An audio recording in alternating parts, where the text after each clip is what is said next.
Coming up on Up at Noon, we're joined by one of the stars of Telltale's Batman. Porgs are disgusting animals invading Star Wars Episode 8. And oh, by the way, Brian and I got invited to a house party. All that and more right now on Up at Noon Live.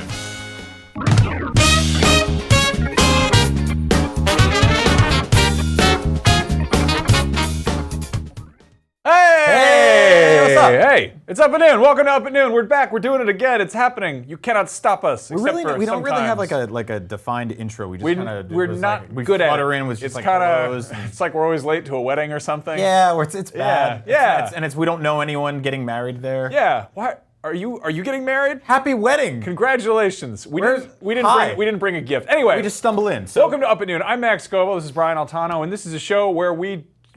What is this show? Okay, I'm gonna take it over from here. I'm Brian Altano, that's Max Scoville. Up at Noon is a weekly comedy variety show here on IGN, YouTube, and Twitch. We cover everything from comics to video games to movies and more, such as toys, which we've put all over our desks. You can watch the show every single week on IGN at 12 p.m. Pacific Time, or YouTube, or Twitch, or Facebook, or Roku, or Apple TV, or PS4, or Xbox One, or your phone, or a microwave, or a smart fridge, or anything else that you're camping out at Best Buy in front of. We have tons of news this week. We have an awesome guest. We have a weird Randy video game to play, so this is going to be a good one. Definitely a Randy video game. Let's start things out really quick. A lot of huge news this week. Not really. There's actually not a lot of huge news this week. There's a little bit, a tiny bit of it. The reviews for The Dark Tower just went up, the movie based on the hotly anticipated, beloved Stephen King epic fantasy western series. Yep. And it's not doing so hot. It's not. Yeah, this was, I think a lot of people were like, just seeing the trailers for this being like, I don't know what I'm expecting here. It looks, I mean, people who were stoked on the series were like, this looks so-so, and people who didn't know what it was were like, I still don't know what this is. Right. And it's currently sitting at about a 17% on Rotten Tomatoes, which is not good. That means there's a lot of negative reviews. Here's an illustration of some of those Rotten Tomatoes, and that percentage are... Those tomatoes look great. No, they got smells coming off of them. What? Yeah. No, they look fine. No, you can see there's smells there. Is that what that is? Yeah, and speaking of smells, our very own Marty Sleva reviewed it for IGN, and he gave it a 5 out of 10, which is exactly middle of the road, and he said, oh, it's disappointingly easy not to really care about anything that's happening on screen. And Marty's like one of the biggest Dark Tower fans I know. Yeah, so apparently only speaks in Comic Sans. So yeah, that's good. Well, I added like, you know, effects and... This sucks. I didn't grow up reading these books, but for the people who did, like, I feel bad on behalf of them, because this is something that I think, ideally from the jump, people have been saying for years, this should be a 7-season HBO show. Completely. I feel like they should have just sat on this until Game of Thrones was over and just put it in there and given it the proper... People are saying that like the special effects in this are low budget, which is like, why? Like, why'd you blow it? You know? I mean, you have Idris Elba and Matthew McConaughey, who are two of the best actors living on planet Earth currently. They're phenomenal actors. Their pedigree's amazing. The stuff that they've been doing the last few years is just A+. And then this happens. So basically what they did was they took the books, did a remix/sequel of them, and wrote that sort of excuse in how the story kind of loops, and kind of put it from the perspective of a psychic 13-year-old positioning himself to be the star of a young adult novel. So it's just like the Page Master. Yeah. Anyway, it's not doing great. No. I don't know. I mean, I think they're still doing a TV show based on it, but as far as like sequels to this movie, it's unclear if that's ever going to happen. Yeah, I'd say no. Speaking of a weird hybrid of fantasy and westerns and whatnot, Final Fantasy 15 continues to get weird expansions. I love that game. That was my favorite game last year, and I had no idea it was getting online multiplayer, but apparently it is. There's a beta going on right now. It's August 3rd through August 8th. You have to have bought either the Comrades multiplayer expansion or be a season pass holder. But basically, it lets you do like four-player co-op on little quests, and you can fight some monsters.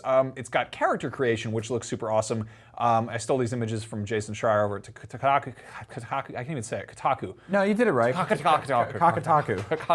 Why do you keep using Comic Sans on everything, man? You got to stop doing that. Oh, all my fonts broke, and I only had that. Yeah, I have the Comic Sans virus. Stop using that yeah, font. so like it's got a whole like wonderful character customization things. You can go in there and tweak stuff and make monsters or make really cool people who look exactly like you. And I mean, if you played Final Fantasy 15, like the co-op system in that, it totally makes sense to make that something where 4 people are playing together. Right. What I really like is you can get a Marlboro sleeve. I said it Marlboro, and you were like, it's Marlboro, like the cigarettes. And I'm like, it's Marlboro, like the Final Fantasy boss. But Yeah, I don't know. It's cool.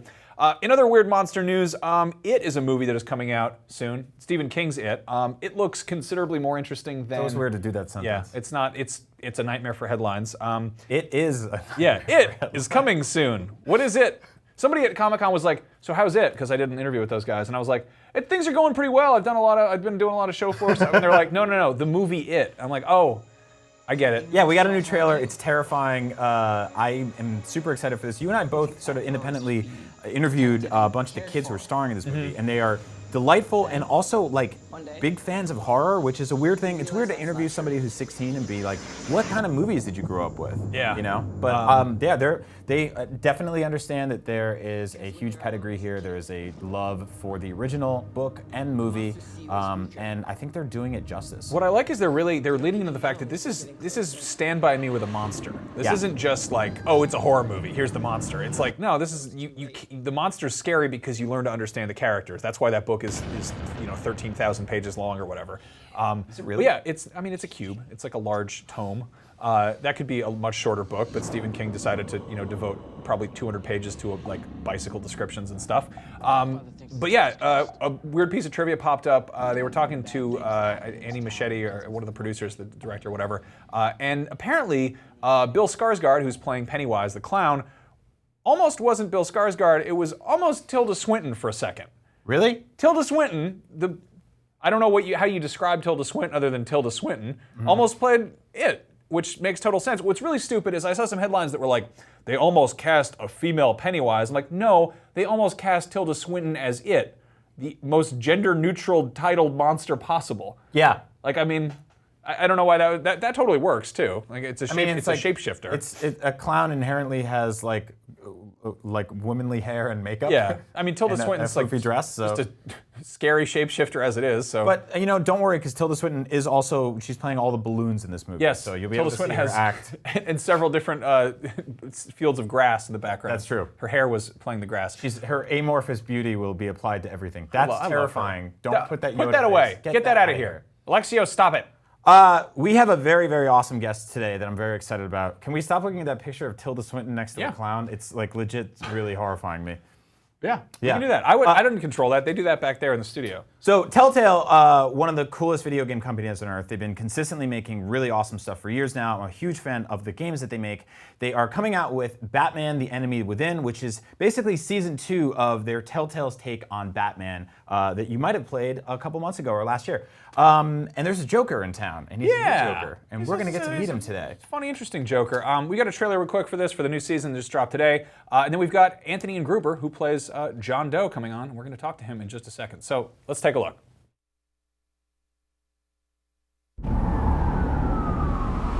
Work with me, Eli.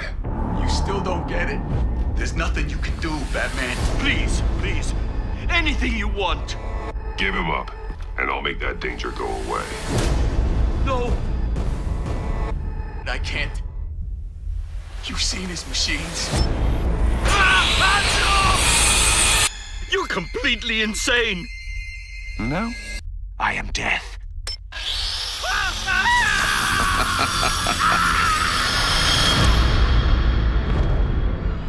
Riddler terrorized this city long before you were Batman. To have him returned is unsettling. He used to leave clues at all his crime scenes. Always thought he was smarter than the people trying to catch him. Game on! You should have called us before going in, Gordon. Waller? This city is about to find itself in a crisis the likes of which it's never known. The criminally insane. You're drawn to them, aren't you? I told you I'd see you again, didn't I? I need that favor you owe me. We all wear masks. Gotham's criminals have become zealots and thugs in cheap suits. Everyone's very impressed with you. I'm not impressed.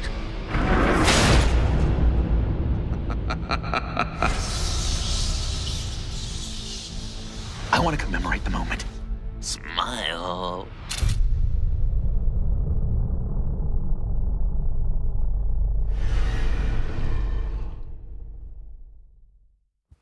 Welcome back to Up at Noon. I'm Brian, that's Max, and this is Anthony Ingruber. Hello. Welcome to Up at Noon. Hi, thanks, guys. Welcome to America. You're tired, right? Jet lagged? Well, yeah. You're hiding it very well.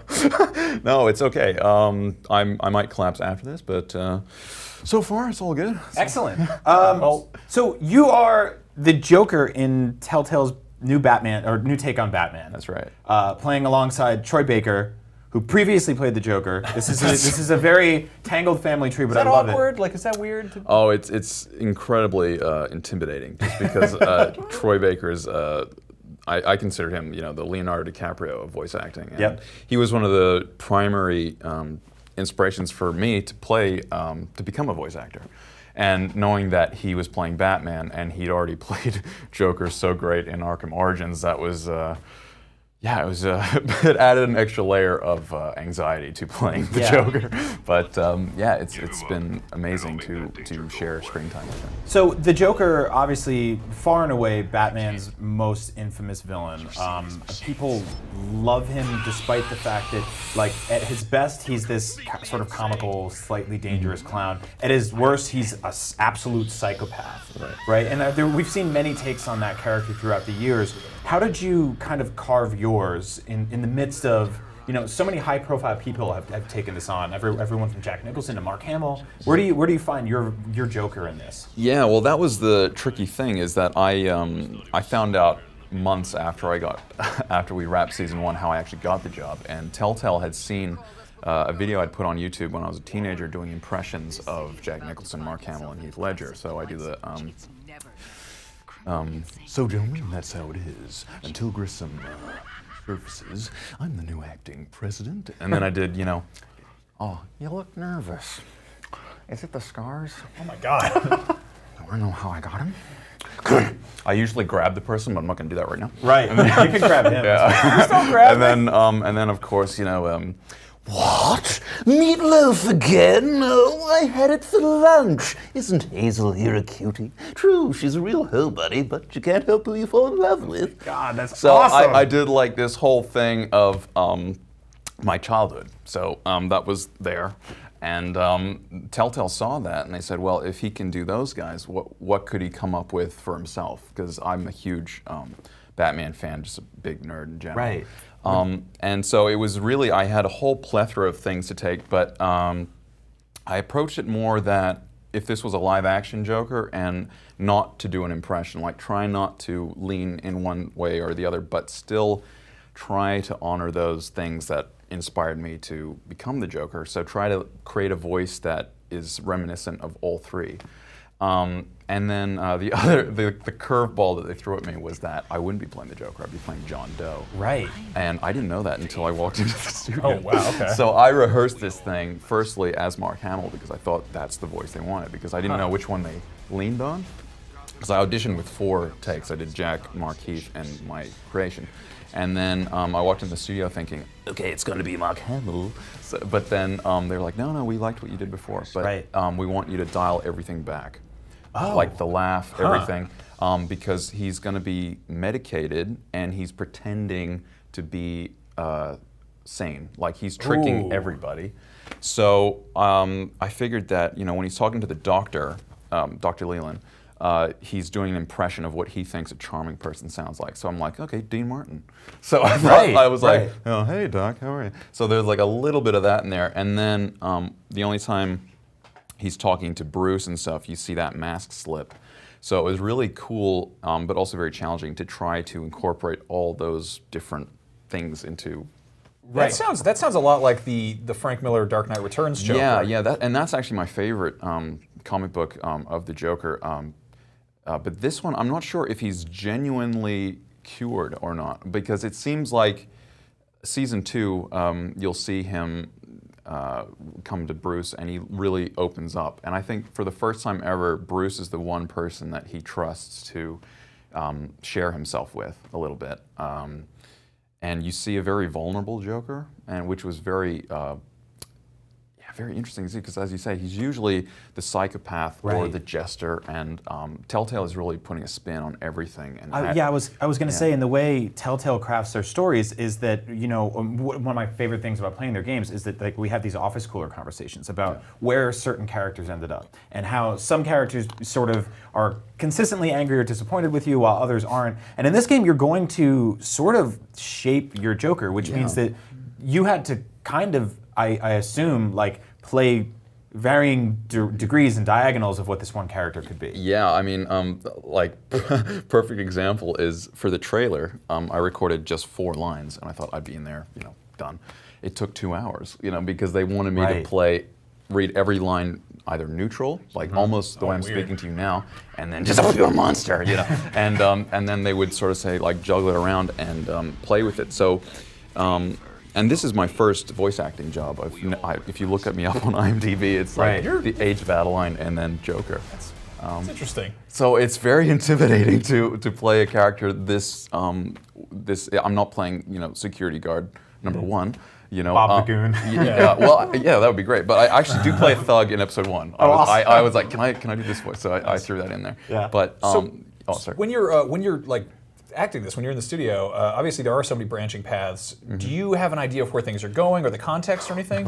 Everything that I expect Telltale will do with this character, they do it the opposite. So everything, because they really don't want to tell the same thing over and over again, because this character is 70 years old, and we have seen so many versions of this character. So they say, like, what's been done before, and let's try to do something new, but still give the option of that branch. So depending on the player's interactions with John, he'll become a psychopath, or he'll be, you know, your relationship will change. Like, you'll craft the kind of Joker you want to see.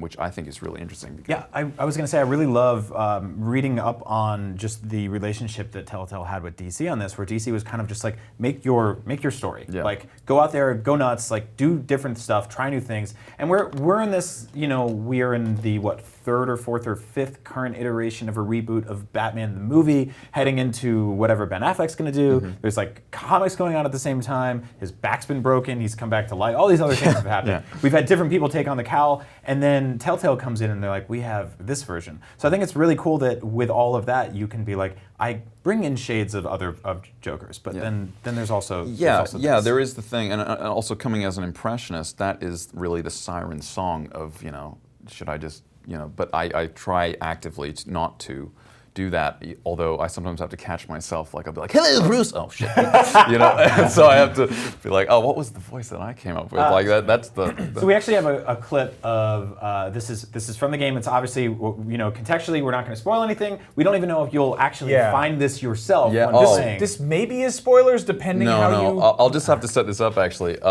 What you're going to see now is very chopped up to avoid spoilers, and this is several choices you can make made into one cinematic, so the emotions are going to run the gamut a little bit. Remix. Yeah, it's gonna be like, wow, he's pissed. Oh no, he's happy. But it gives a little bit of a showcase of what the Joker is like, because we tried really hard not to spoil anything for the player. Excellent. Well, let's take a look. I need that favor you owe me. See, I met some inspiring people out here. Made some new friends. They remind me of you. Of your father. You will meet them for me, won't you? Please? I've got a lot writing on this. Maybe try my secretary. You know, I spoke so highly of you. I told them you'd fit right in. I've got this enemy. Calls himself the Riddler. How do you know the Riddler? Know him? I want to rip his eyeballs out. If I were you, I'd stay away from Riddler, John. He's dangerous. Oh, you don't have to tell me twice, buddy boy. I'll do you that favor you asked for, John. Okay? Just tell me what you know about the Riddler. I knew this would work out. I want to commemorate the moment. Thank you, Bruce. Ooh, that's a good one. Look, I think I outstayed my welcome here. I'm just gonna slip away. Excuse me. Sorry. Even if... Wow. God is talking to me. Yeah. That wasn't a good Man, sound. that was a good noise right there. That was Bane. Even in the most subtle moments, like he's still kind of a dick, which I love. Like even just getting up and shuffling. Yeah, that was a very like Tyler Durden. You want the ass in the crotch kind of moment. Yeah, there. yeah. It was kind of. I see him really as a very snobbish, manipulative guy, but like it's in his personality just to be a bit of a arrogant guy. Like he's just clearly smarter than and better than other people. But I think Bruce is the one person that he finds this attraction to, and he's the one person that he actually cares about, which was really cool because the other thing is like the Batman-Joker relationship has always been like, you know, I need you, Bruce, like Batman, you know. But in this one, he cares about Bruce, not Batman that much. So it's interesting that it makes it so much more personal that Batman can't, you know, he can put on a mask and, you know, fight crime and then go home and be the playboy, but you know, John Doe is going to turn up at his house, you know? and that leads to a lot of very scary things for the people in Bruce's life, you know, like the jealousy factor, like the ex-girlfriend, you know. God, yeah, that's psychotic. That's like that. I feel like that can bubble up to be sort of infinitely more deranged than a lot of the other versions of the Joker we've seen. I just see it. It adds just a much more personal thing that, you know, Bruce, like he could kidnap Alfred or do something really messed up. Yeah, it's got this kind of Kevin Spacey and Seven vibe to it, where it's like, this isn't, there's like no... the there's stalker no, thing, or like a Fatal Attraction thing. Yeah. Like, you know, like, hey, you haven't called me, or something, you know, I just think, it'd be... Yeah, it's also kind of just like a buddy cop situation, you know? Yeah, 48 hours or something. Yeah, the other thing I really like is that they're giving the option, at least so far, to be friends with this guy, like take that selfie with him, and I think that's really, I think it's very cute, and I don't think that you've really seen a genuinely nice Joker to Bruce. No, I don't think so. And you also get the feeling that like he's gonna email that photo to like Walgreens or CVS and print hundreds of them on the billboard. Just get to put on like throw blankets. Yeah, and like candle shrines in his basement. Like it's gonna get sick. Yeah, I'm probably just, you know, just over hoping for things here, but yeah, I want to see this go weird and crazy. Yeah, me too. I like his little purple phone case. I think it's great. There's a lot of very on brand. So obviously this game is episodic, like, you know, traditional Telltale stuff. But the first episode is out next week. On the 8th. Yes. That's right. Yeah, we actually streamed the first 50 minutes of it at IGN. Again, tried to stay away from spoilers. You hadn't showed up yet, so it was nice to have you here today. No, that's... But before you go, we wanted to geek out a little bit, because obviously we're big Star Wars fans here at IGN, Max and I specifically. And you're sort of like intrinsically connected to Harrison Ford and Han Solo in this weird way, outside of just like, you kind of look like him, and you do a great impression, but then you've also acted alongside him? Yeah. That was... Are you his Looper? I don't know. Could be. The cool thing was I got cast as the Joker the same way I got cast in Age of Adeline, in which the director, Lee Toland Krieger, was looking at reference photos of young Harrison Ford in high school and such, and he stumbled upon me in high school doing my impression of, you know, I'm Han Solo, I'm Captain Millennium Falcon. Sure, your tells me you're looking for a pastor. Was this on YouTube as well? Yeah, it's all on YouTube. It's completely insane to me that you're just like uploading YouTube videos and getting tons of work. The cool thing, it's awesome. The cool thing was, without YouTube, I wouldn't have a career at all, because my two notable credits were thankfully for YouTube, that I was like, oh, you know, I'm just gonna put it out there and just getting yourself in front of hope people like it. Yeah. So I'm happy that my mom actually pushed me to do that. Really? So she was like, yeah, Justin Bieber did it, you do it. Oh wow, no, that's amazing, because most moms would just be like, get off YouTube and get a job. No, she was, my father as well, they were really like, yeah, you should put it out there. So I took her to the premiere as well, and so I was hoping that she would meet Harrison, because he was really my childhood hero. Yeah. But he had that plane accident. Right.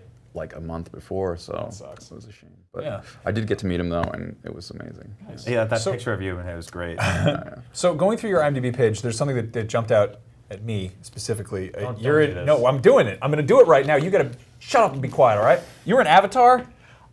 I'm a shadow on the wall, but I was in high school in New Zealand. I had my high school years in New Zealand, and I was working at Weta Workshop with Richard Taylor, that did the effects for for Lord of the Rings and King Kong and right. all that stuff.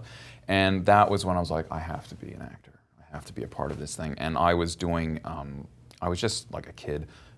Doing, sweeping the floors and listening at the door, and then I was also doing illustrations at the time, and I was like, hey, I'm a bit of an artist and stuff, and they were like, oh, that's quite good. Let's get you in the makeup room, and so I was helping with makeup and then prosthetics and helping. I'm not taking credit for anything by any means. This is me like, oh yeah, I'll add the finishing touch. Oh yeah, I was a part of that. Yeah. No. But like right place, right time. Yeah, but I was there when they were making the masks for the game God. and the packs and doing weapon tests and shit. And that was amazing. And then they were like, oh, we need some extras for the scene, but you have to be 25. How old are you? I'm like, oh, I'm 26. And I was like 17. And they knew I was lying, but they're like, okay, just look angry. And I was like, okay. And they're like, okay, you look a bit older. And then they put me on the set, and I was just there for a whole day in the middle of winter. What year was this? This was 2007. Okay, so that was in post for a while there. Yeah. It didn't come out till 2009 or something. But it was cool because I knew people, I saw names in the credits, and there was a big thing, and it was really cool. And that was really when I met like some of the cast as well. Stephen Lang, I met him, but I was such an idiot. I was like, oh, hi, who are you? It's like, oh, I'm Steven. I'm like, oh, cool. I want to be an actor. It's like, good for you. And, and then I was like, oh my God, it's the dude. And then I felt like such a dick. But he was a great guy as well. Yeah. Oh. Anthony, thank you so much for coming by. Yeah, this is awesome. Seriously, congrats on the numerous gigs. I'm terrified of what your next YouTube video is going to be because it's going to be. Oh well, I just love doing. I love doing voices and stuff. Like I do.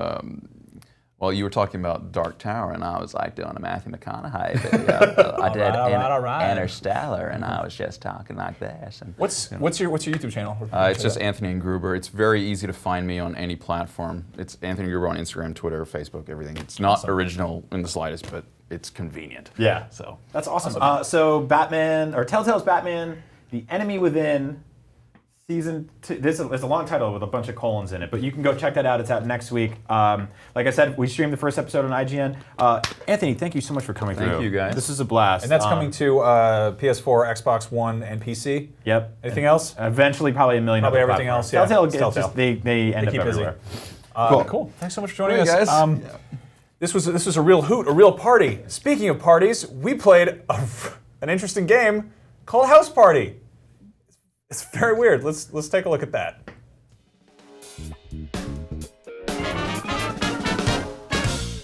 Hey guys, it's Brian and Max from Up at Noon, and we're getting randy today because we're playing House Party, available now on Steam. Yeah, they censored the hell out of it. They took it off Steam because there was they showed a bunch of nudity and stuff, which and theoretically happens in this. We're not going to show that. We've censored it. Look at this. Look at this terrifying woman. What is she doing? She's stepping on the There's no respect for that coffee table. Let's be honest here. This is a game where a lot of people play it because it's got sexy stuff in it. Yep. I like it because I like house parties. And I like to turn off the music when I go to house parties. So you can just go around to this house party. It's like a little adventure game, and you can just pick stuff up. And did you take the mysterious key? I did. I took the mysterious inventory key. Okay, so let's get in some trouble. I want to just really anger Should we talk people. to Madison? Yeah. Or we could let's give her a present. Let's give her the mysterious key. She doesn't want the key. I don't want that key right now. Madison. Nuts? Do I know you? Yes. I'll check you later, Mads. Yeah, peace, Mads. Oh, what's this creature doing? Is that me? Who is that man? The Patrick? Slender Man. Let's talk to Patrick. I'm so drunk, bro. Give him the mysterious key. I've got a splitting headache, bro. Well, go I home. could really use some aspirin. How about don't You don't drink have to- anymore? Just go home. Let's go find him some drugs. Maybe there's ice cream in here. Can I crouch? Some people keep. Oh drugs yeah, look in at the that. fridge. Oh, that's a good thing I dodged Ooh, that look one. at those sweet treats. Take a look at these snacks up here. What do we got? We got like a Hormel ham, and we got like a. Oh, Dreamy, my cream. favorite of the syrup. Use it with. Mysterious. Key. Yeah. Okay, I can't do that. Yeah, I can't do that. Golden spuds. How do I just do I? Can we take Any of these? This things? guy doesn't know how to cook at all. Chicken nuggets. Chicken nuggets. Use with. No, I don't. Yeah. All right. All right. So here we are. Then there's this situation here. We talk Oh, pizza. Hold on. Go to the right. Ooh. Pizza box. Open. It's empty. Oh, this is her survival horror game. Oh my God. We could. Is there any wine? Ooh, a Cabernet. Take it. Uh. Take it. Hey, asshole. Uh-oh. I see you with that booze. We better run away from this Why? guy. He's going to fight us. Whoa, wait. He got mad at us for taking booze at a house I party? don't know what his deal. Oh, he's coming. Slender Man. Go outside. I'm going. Run. I'm going to try to... It's a fake door. I'm trying Turn to... around. Run. Go. Open the door. Go. Ah! Oh, he's ah! swinging. He's swinging. No, Don't I don't want to fight. I don't want to fight him. Turn around. How do I... He's going to clock you, dude. Go. Get out of the door. I'm trying to go out the door. He's door. fighting me. Oh. What is... Wow. Frank is kill the me? scariest horror movie video game I've ever seen. I just tried to drink the Cabernet. Where are you? In the wall. He punched me into a new dimension. Hold on. Okay. See, this is house party. All We'll right. try it one more time. Let's try it again. That's not great. Hey, if we could show the Bayonetta amiibos on this website, we can show that, all right? Was that a real doll? Probably. Let's go in that jacuzzi. Oh, the jacuzzi? Ah. Whoa, this is a huge yard. You got a gazebo and everything? What's going on out here? Oh, a gazebo? I really like this kind of this strange environment you can explore and all sorts of things could happen. No one else does because there's nobody back here. How do I Go in the pool. How do I get in there? Ooh, I gotta use these small stairs. Yeah, we're going in. This feels like first-person Sims, kind of, but they all speak English, I guess. Hot tub. Sit. I'm not really dressed for Do I need to go find a bikini? So take off all your clothes. How do I disrobe? So hot. How do I use the marshmallows with the fire? You have to burn your clothes off in this game. Let's go upstairs and go through their stuff. Yeah, that's a good idea. We're What- trapped in this what could house go like wrong? gone home.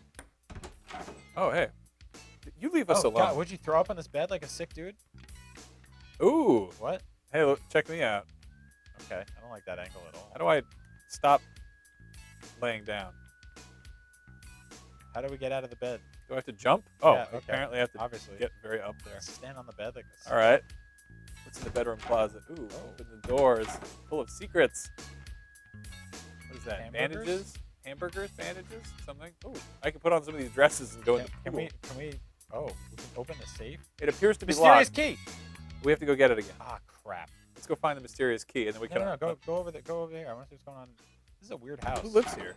This is pretty. This is an entire. Oh, good. The murderer's room.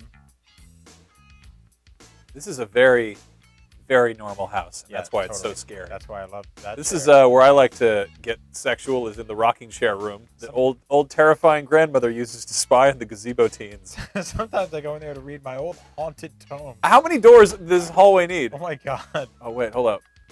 Are you gonna poop? See if you can do I can't interact with the toilet. That's terrible.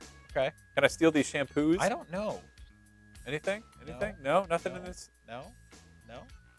Someone's creeping around. What's going on here? This is like therapy. That's not a good.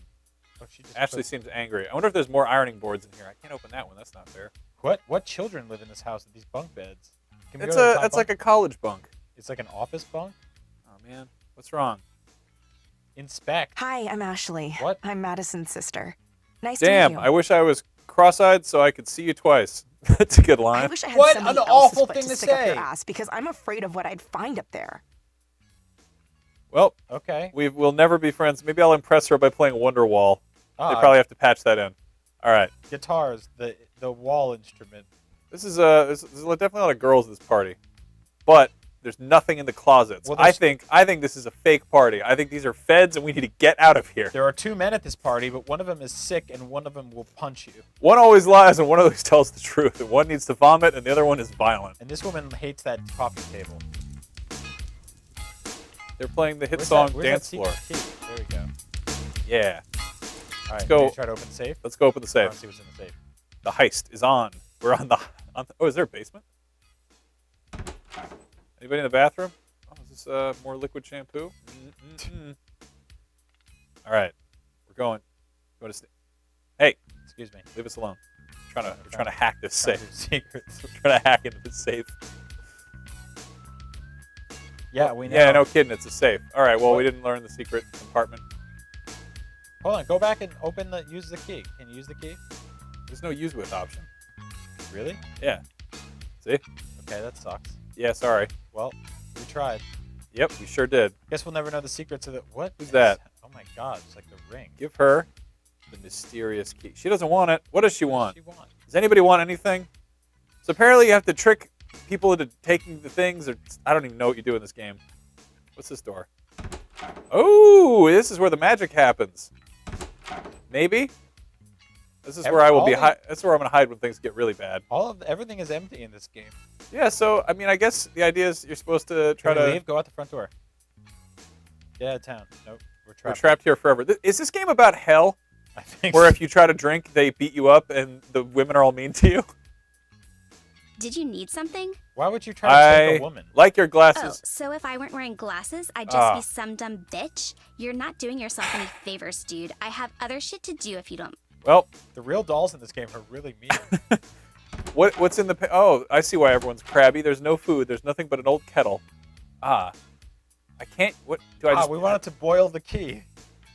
How do I Why? pick... Can I pick it up? Inspect. I don't like this game at all. I'm sorry. You didn't make it. Yeah, it was my idea to play it. I have that exact same cutting board. Let's fight that guy again. You want to fight the guy? Oh, wait, hold on. There's another key. So basically, all we do in this game is just take keys and get yelled at by ladies. Bathroom skeleton key, but we've already opened every bathroom. I like you just hit yourself in the head. Why is there a cup of coffee in the fridge? Because there's dumb people live in this house. Look at this sick chicken. Is this like a PT sequel? All right. I'm gonna. Which of the keys should I? Can't open a chicken with a key. Anyway, You're never that's gonna survive on an island. That's house party. Ooh, what did we find? A garage. Ah, beer pong, my favorite of the game. Can you even play it? No. How do you play the game? I don't even know how to play the game we're What playing. kind of lunatics have a big vat of big bolts and nuts out here? A bag of screws? This is terrifying. This game is a bag of screws. This is a crazy house of the Hold on. occult and real dolls. Let's see if and we I don't can like it trick one that bit. man into going into the jacuzzi. Oh, that's good. Let's see if Maybe we we can can lock him outside. Hey, Frank. How's we're it going, taking dude? you. Wait, you're not drunk, are you? Say I'm plastered. No, he's gonna beat us up if we do Yeah, that. but he'll chase us outside. We can lock the door behind him and leave him out there. You think so? Yeah, like Fred Flintstone. You're dead, asshole. Run. Run. I'm to the yard. running. I'm trying to get out of here. Ah! Yeah, okay. So he's going to turn around. Turn around. Is he- Actually, turn around. Here he comes. Okay, so chase him around the pool. Here he comes. We're gonna drown Alright, him. So you have to get back inside and close the door. Okay, you ready? Get back inside. Run. I'm going. I'm running. Close the door. Turn around. Close the door. Close the door. I'm trying. Close the door. It won't. The door has to close. You must be closing the... Oh, no, he's coming in. Jason versus Freddy. Ah! Bring him into this house of women. Is he gonna hit the lady? No, I don't know. Run. Go back outside. Stephanie, help me. Hey, I'm Stephanie. Like, what's up? What is happening? Oh, my nice God. to meet you, too. OMG, I, love this song. He's going to Don't talk you. hit me. He's going to hit you. He's going to do it. Run.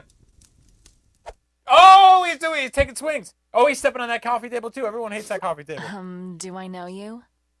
Wow, she looks like a fake I Kim think Kardashian I'll take my from an chances iPhone with game. Raymond, weirdo. He's going to punch you in the face. You got it.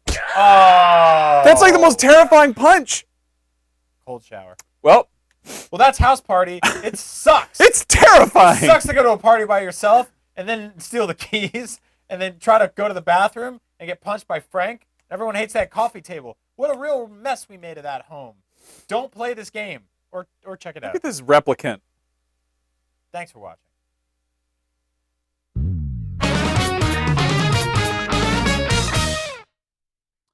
Yes, Welcome back. After some further tinkering, we found some very bad things in that game that you should not be allowed to see legally if you are under the age of 35. That's right, which is why we didn't show them to you, but I'm sure you could find them if that's what you're looking for in the world.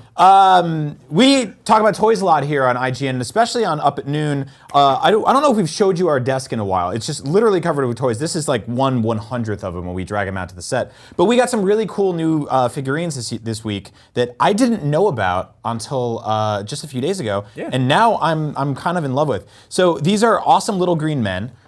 They are in tiny little blind boxes for $3.99 each, or you can buy this full-on cardboard truck full of blind boxes and more figurines and accessories and dog tags and posters and all kinds of cool stuff. They remind me a lot of the video game Advance Wars. Yeah, and completely. since Nintendo's not making Advance Wars merchandise, this is the closest thing we got. So let's tear some open. That's the most. Yeah. Did you bring a knife? I brought a knife. We're trying to open up some children's Actually, toys. you don't even need it. They got little. You just open it. Yeah. There's some stickum there. I got to use it. Stick'em. I use this. I use this knife to fight the train criminals and also to open boxes. Beautiful. This one So each of with, these little packages comes with a dog tag, and it comes with a little poster. I got Corporal Charles, and there's a whole like poster that shows you all the different ones you can get. You were telling me there's like a game that you can play with these? There is, yeah, and it comes with the full set. So let's take a look at one of these little guys right here. Is he a sniper? Yeah, he's a little. Oh, that's military awesome. Sniper. He's so cute, and they have these chubby little heads and these adorable little eyes. I love their little poses. They are just the cutest. These would be great for like, I don't know, tabletop gaming stuff. Yeah, and so like when we were kids, we had stuff like, you know, like Muscle Men and Army Ants and like these kind of like quiet little blind box toys that you could open up and collect. And there's tons of them here. So like you're actually seeing like there's just lots and lots of different ones. Some of them have tanks, they have little vehicles and stuff like that. So I really dig these guys. This is Sergeant Juliet. Look at these little guys, they're great. Oh, she's got a little ponytail, that's great. Yeah. Do you want to pop open this one? Sure. Since you have the knife? I'll use the knife to open the truck, like an adventure game. So yeah, you can go buy these where you buy toys. I really like them. We get like a lot of action figures here, but in terms of figurines, they're kind of hit or miss, but these are really cute. So it's also adorable to see something just kind of this sweet, just holding a giant machine gun. Yeah. Oh, this is nice. They got little vehicles. I'm always a big fan of small figures that go in. This is like so Advance Wars. Look at that. Yeah, they're so cute. Oh, this guy's got a little gas mask on? Yeah, there's a little plane. It's all little. We keep saying, oh, look at that little thing, but yeah, the propeller spins, wheels move. I feel like you could just, I don't do a lot of board gaming and stuff, but these are like, maybe you're tired of Warhammer being too aggro. You just want, you want some cutesy boys. Yeah, these are neat. And it's $25 for the big truck pack that comes with, I want to see what the mystery box is. I'd love it if they made some like mechs. Maybe add some monsters in here and you can fight those too. Yeah, give these guys some monsters to fight and stuff like that. So yeah, I love these dudes and dudettes. They are obviously, so you get two different teams here, and when you play the game, you're sort of like trying to advance the other team's goal, knocking players off the board. And I read a cool thing in the rules. It said that the youngest player always goes first. Aw. Look at this guy's got like a sniper crossbow. That's awesome. That rules. We got this truck over here. So yeah, we love toys. I'm never gonna stop talking about them. I don't care. It's like the best part of being an adult is being able to just like get toys. And if anyone says anything to you, you could be like, "What? Life is hard. Cheer yourself up. Yeah, play with some toys. Pudgy little military soldier boys. You deserve a treat. Yeah, you've been very good." So yeah, that's awesome, Little Green Men. They're available now in stores. You can also buy them online. So go check those guys out. Sweet. Get your knife out of here. On top of that, we got some more toys this week. I'm going to move these soldiers out of the way because they are non-canonical with the next toy that we're going to talk about real quick. Nendoroids. Say, for example, you like sort of, large-headed, funny little things like this, but you don't really like Funko Pops and you want something a little more high-end, and you love Zelda. Well, this is the deluxe Legend of Zelda Breath of the Wild Nendoroid, who comes with a cute little horse. Yeah, we've talked about Nendoroids in the show before. They come out of Japan. They run you, I think, anywhere from like $30 to $60, something like that. The deluxe version that comes with all the bits and pieces. I think this was $50, $60, something like that. But the paint ops are gorgeous. They're all super articulated, and there's tons and tons of accessories. You got his like Sheikah slate, Master Sword, Boko axe there. He even comes with stuff like food from the game. Like there's a little piece of chicken in here. There's a cool sort of like diorama backdrop inside the box. Look at this! Look at this horse though. You can lift up its tail, so it's like it's doing a good toot. Yeah. You also get like sort of alternate heads you can swap them out with. So if you want to give him a different facial expression, putting that leg out. Since like Link isn't smiling the entire game. That's weird. That's like how a dog pees. Yeah. But yeah, I really love that. Like he's got his little like sort of ancient arrows and bow. Breath of the Wild's a weird thing to make toys out of because your Link probably looks different than this Link. But if you love the Link, on the box and everywhere else, this is the one. It wouldn't surprise me if they put out some alternate costume ones from Breath of the Wild. They did Metal Gear Solid 5 figures, and obviously there was the kind of the first wave where it was Snake in all the fatigues and the big scarf thing. But they made like a later version that came with like the sneaking suit and all that weird kind of like patent leather thing going on. So if they made one that was in, I don't know, in the monster armor or whatever. Yeah, I love his little Sheikah slate and sword, his numerous weapons. These things are just so cute. Yeah, if you want a cute toy for your desk, go check out the Nendoroids. They're all over the place. I would play this game. I would totally play this game. That'd be a good game. I think they should add planes to that because I'm tired of this weird sassy horse doing this pose. Yeah, instead of birds, just get some planes in there. Ooh. What are you gonna do? Ooh. Call the cops? Are those leg Dare warmers? you. What's that horse doing? That's very odd, that pose you gave that horse. Yeah. Speaking of cute stuff, which we will not stop doing, The Last Jedi is coming out this year. It's probably the best looking Star Wars thing we've ever seen. And I don't mean that like story-wise, I mean just like specifically in the special effects, the way the characters look, the artistry around this movie is stunning. Yeah, it's. I mean, Rian Johnson's fantastic director. I think this is going to kind of take the building blocks of The Force Awakens, which was like a gorgeous kind of intersection of modern CGI and special effects and practical effects, and also and it still kind of derivative. Retreads some familiar territory. It looks like The Last Jedi is going to get kind of weird, and one of the things it's adding, which are sort of beautifully incongruous with the fate of the galaxy, is Porgs, and Porgs are, as Pablo Hidalgo, the head of Star Wars story group stuff, explains, sort of like Star Wars puffins. Here's a picture of one right here. Maybe you saw it in the making of trailer. They have made physical little robot boys out of them. Yeah, that's they also actually have like an animatronic, which is amazing. Yeah, and they are 100% going to be making like weird Furby versions that you can buy for your kids. Here's a photo of somebody touching one. I don't think that's a Star Wars character. I think that's somebody working behind the scenes. But it would be pretty weird if there was just a woman who's on this island with Luke Skywalker who's like the sort of Jane Goodall of Porgs. And she's got dice in her hair. Yeah, like Rey's trying to do like rock levitating, and they're like, excuse me, the Porgs are endangered. You're upsetting their habitat. And Luke's like pushes her off a cliff or something. So we don't know a lot about these things. We know they're cute and they have big, adorable Funko Pop eyes. Yeah. But also, you know, there's going to be a mix of practical effects and CG sort of bringing these things to life. We don't know if there's 5 of them or millions, like minions.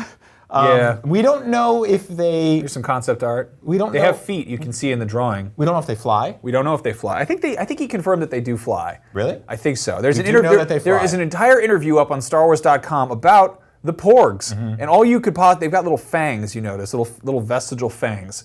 What we need to know. Yeah.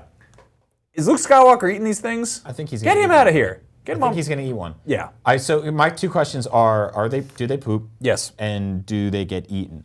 And if they get eaten, can you eat them raw?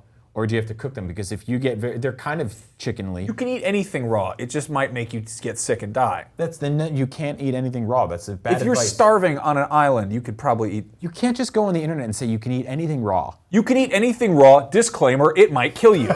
Don't eat the Porgs raw if you're on an island in Ahch-To training with a weird one-handed wizard. Okay. So I hope we see these guys get levitated by Luke or Rey. I hope they get a couple of them get eaten. Some are pets. I hope they just plaster R2 with feces. I think they're going to poop on I think they're just going to crap all over him. I think that Chewie's going to get just infuriated with them, and he's just going to go nuts. So, dude, like, Return of the Jedi is my favorite Star Wars movie. I talk about that almost every day. That has Ewoks in it, which people are always just like, oh, they're too cute, and, you know, they just try to sell toys, and they're dumb little, like, you know, circus bears or whatever. But, like, that 3 seconds of Porg is way more of a pull for, like, cutesy merchandise than anything in Return of the Jedi. So do you not like the Porgs? I'm split on them. What if they are just crapping constantly? I can tell you that these Porgs won't be doing what Ewoks did, which is, you know, eat men and set up elaborate death traps. Let's look closely here. Look at these terrifying little fangs. Sure, you they're can like lose a finger they're like there. a dog's baby teeth. I don't like them one bit. Yep. That could be. Stop showing the mummy. Thank you. Stop showing that too. Thank you. But they, I think it's very, it's very creepy how they got those little like Fluke Man teeth. Yeah. And I think they might go to town on Luke's fingers. Is that an X-Files reference? It is. Yeah. All right, there we go. Keep it locked. Yeah, we'll see. Obviously, if you need toys for your desk, they're gonna sell thousands of little weird Porgs for you. Your kids will want these things. I hope that they're cannibalistic. I hope that there's something dark and vicious and mysterious about them. I think there's going to be something that just makes you go, oh heavens. Yeah. You know. Yeah, I don't want them to just be like fluffy penguin chickens or whatever. Yeah, I think there's always that sort of dark side to something in Star Wars. Like, I mean, even the Gungans, which are like wacky cartoon characters, they're like. What if they puke acid? That'd be pretty interesting. Star Wars Episode 8, theaters, December. Did you just say theaters? You just said theaters. Theaters. Theaters. Speaking of theaters, we saw a movie in theaters recently, but no one else did. We saw Valerian. It's called Valerian. Max and I City of 1,000 Planets. Valerian. The theater of a thousand tickets sold worldwide. Of the 250 people who watched that movie, we're two of them. We're two of them. Yeah. And we freaking loved it. Yeah, we really loved that movie. Okay, let's get this out of the way. Valerian has some very bad wooden protagonist acting. The story is a little cookie cutter at times. I don't care. I threw all that out of the way. This is a movie that is triumphantly enjoying being what it is. It's so much fun. It's vibrant. It's beautiful, inventive. It felt like disappearing to something completely foreign for 2 hours and just seeing something come to life that I'd never really seen before. And I think a lot of people look at this and they're like, this looks like Avatar, this looks like Star Wars, and it's like, yeah, but it's based on a comic that's been around since before any of those things. Yeah. Luc Besson has been wanting to make this for literally his entire life. He read these comics when he was 8.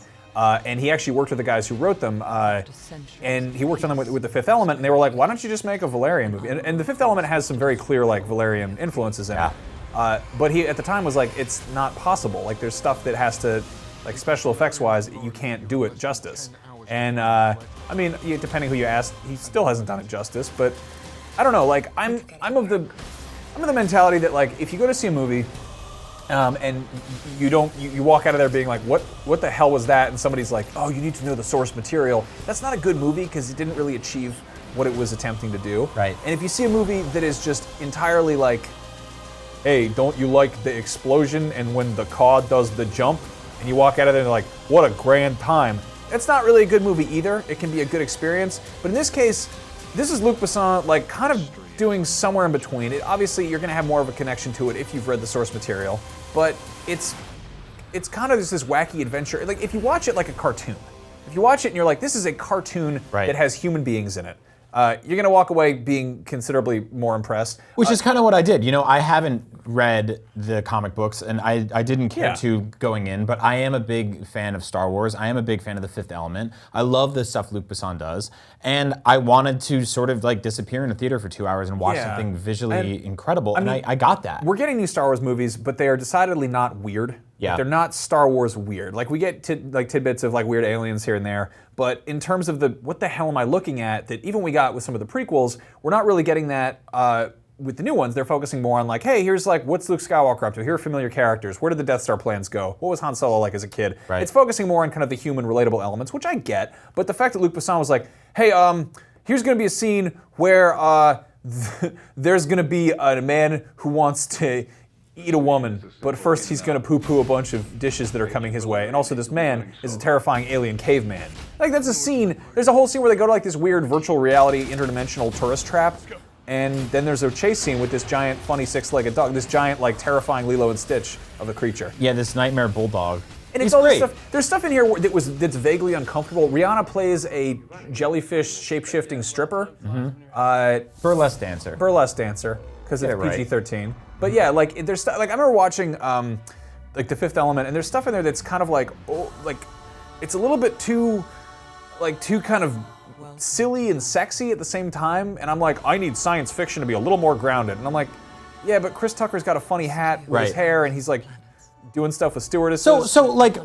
This leads into that. Well, hold on. So what happened here? Because this movie cost $215 million to make. So it made $15 million in opening weekend, completely tanked the next weekend. I think this movie went head to head with stuff like Spider-Man, with Planet of the Apes, with a billion other big blockbuster films. First of all, it's a license that nobody knows. Right. And that's on the fault of, I think, the people promoting it. It's based on a beloved French comic that's been around for ages. Is it though? I don't know because here's the problem. Well, with no, that goes further. Yeah. They should have, before they even announced this was a thing, they should have put money into publishing this stuff and making it more popular stateside. Maybe it's oh, here's the 40th anniversary of these comics. But why? Getting them. Why? That didn't happen with Avatar. Avatar was just here's Avatar. Yeah. And they said the 3D movie event, and people want to see it. Right. So do people not see new things James Cameron anymore? has a precedent as a filmmaker to make. James Cameron has arguably never made a bad movie. You could say that Avatar is a bad movie. You could say Titanic's a bad movie, but they achieve what they set out to do. Yeah. And because of that, he's got this kind of unprecedented spectacle. Luc Besson has some misses. He does some weird. He does these weird grounded noir French action movies like Leon, and then he does stuff like Lucy, and then he does The Fifth Element, and then he'll produce Taken, and he doesn't really have an exact. He's always doing something interesting, but it's not really on the same scale as someone like Cameron. Cameron's never done anything small and stripped down. So to come out and be like, hey, here's this thing that I've wanted to make since I was 8 years old. It's using the budget of Avatar, but it's also based on something that's 50 years old. Well, I think to really pinpoint the reason this movie didn't do well is two things. One, it's a new thing. It is a new thing. And people are less and less inclined to roll the dice on a new thing to go spend money at a movie theater. That's the thing, is it's not a new thing. It's not based on a... It is a new thing to 99.9% of the universe. That's what I'm saying, is that they put time into being like, hey, like Sin City was essentially a new thing if you haven't read the comics. Right. And that movie blew the hell up, you know? Same with Watchmen. If you establish the thing it's based on, it becomes a familiar thing once it's in theaters. The thing is, though, is at no point in my history of going into comic shops and being like, what's good? Has Valerian come in front of me, and I go out of my way to find stuff that's weird and interesting and strange, and Valerian is entirely like up my alley, the original comics, but for whatever reason they never like Amazon never recommended it. Like, it's one of those things that doesn't have enough of a presence stateside. Is it because they didn't tell people this is a comic book movie? Do you have to actually spell that out for people now to get them to go see it? I mean, conversely, look at like the Tintin movie. Like, that did okay. Yeah. I don't think it bombed. I don't think it blew the hell up like they wanted it to. Well, that's a character that people But that's know a beloved about character that everyone knows about. And I'm saying that there's no, like, people weren't familiar with Valerian, and I think there was kind of a certain level of buck passing because the way they funded this was an unprecedented bomb in terms of budget and expectations, but it wasn't funded by one studio. There was a weird thing where Luc Besson put up his own salary and raised money from a bunch of different international investors. So I think a lot of people lost money, but it wasn't like one studio in Hollywood being like, you're never gonna work in this town again. It's just a bunch of people being like, well, rats, that didn't work out the way we planned. So, but because of that at the same time, I don't think anybody was, if this had been one studio producing it, they would have been like, okay, we need to have like milestones going into this. Like, we need to make people aware of what Valerian is. This movie came out the week of Comic-Con, and it had no presence at Comic-Con. Which is crazy. It's insane. I mean, there are movies that have been out already that are coming out on Blu-ray that had bigger presence, That's the other big thing, right? I think the timing of this thing ultimately is what killed it. Like, I think this would have been fun in September. Yeah. You know, October maybe. Like, maybe not. Avatar killed over Christmas, right? That's where Star Wars kills, right? Yeah. That's when they send movies like that out. And that's not what happened here. This got put out in the dead of summer against 3 big-ass movies, and it got crushed. Yeah. And that sucks, because it's like, we'll never get another movie, we'll never get a sequel to it. We might never get another movie like it. We might never get Luc Besson working with a budget like this, working with CG like this. And also, like, I don't know what this means for original new sci-fi that maybe is based on something from 40, 50 years ago. But what do you do with a big budget sci-fi movie that doesn't say Star Wars across the front of it? That's like, that scares me, right? It's got to say Avatar or Star Wars or whatever. But yeah, I mean, if this is the kind of thing that sounds interesting to you, if you thought the movie looked weird and strange, it is. Maybe go see it before it leaves theaters. I don't know how long it's going to stick around. I think it might develop a bizarre cult following.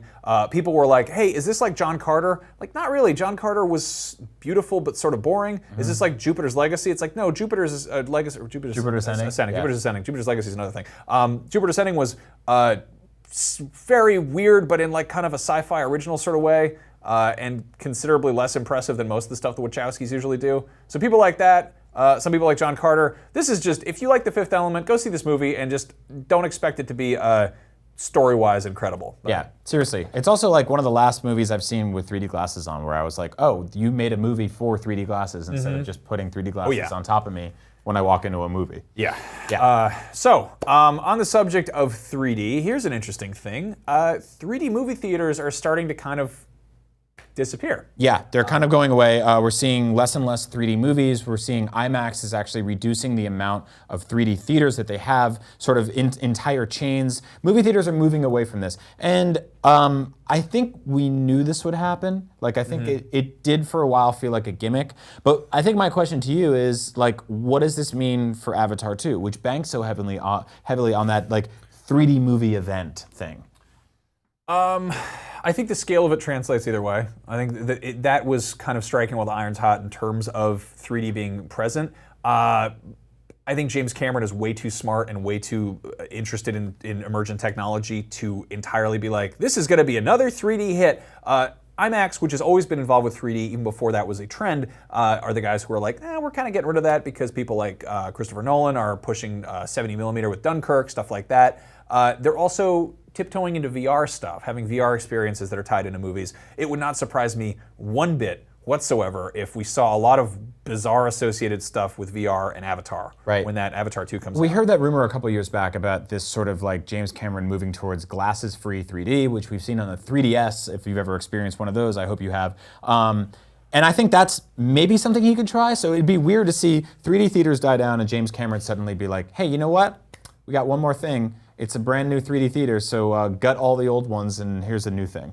Well, we don't even know how it works yet. So it could be just in the projector. Who knows? Yeah. It's going to be pricey. Now but finally, that man's got money, so it works out. Before we go, one really quick weird story that came in front of us is there is a product out there that really shouldn't exist and doesn't need to, and it is a Nintendo Switch privacy screen so you can hide your secrets.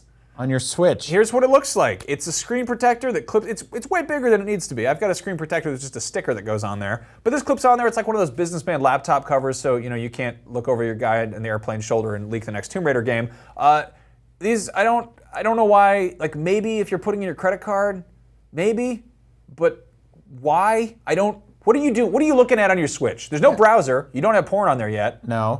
There's no video player. You couldn't be watching like lusty movies. I guess anything could be porn if you know. I mean, are you taking like weird screenshots? Yeah, you'd like doing some like weird Zelda upskirts? What are you doing with this privacy screen, Are you embarrassed about Mario Kart? You shouldn't be. Yeah. Be proud of what you're playing in your Switch. That's dry bones. Take pride in your gaming. Stop over-sexualizing dry bones. Look, I play as Roy every time, and I'm not ashamed of it. I'm not buying a Switch privacy screen. I love Roy. He's a pink turtle with Roy Orbison sunglasses, and he always drives his Mercedes car. Wendy Koopa, I think you're beautiful, but I want the world to know. Yeah. Be proud of it. Yeah, don't be ashamed of your Nintendo Switch. Stop it. Stop hiding it. Yeah. And this is a good thing to hide, actually. Hopefully we come to Nintendo Switch at some point, and then you can hide your dirty shame of watching Up at Noon. Anyway, that's Up at Noon, the show that you should watch with a privacy screen because it's embarrassing.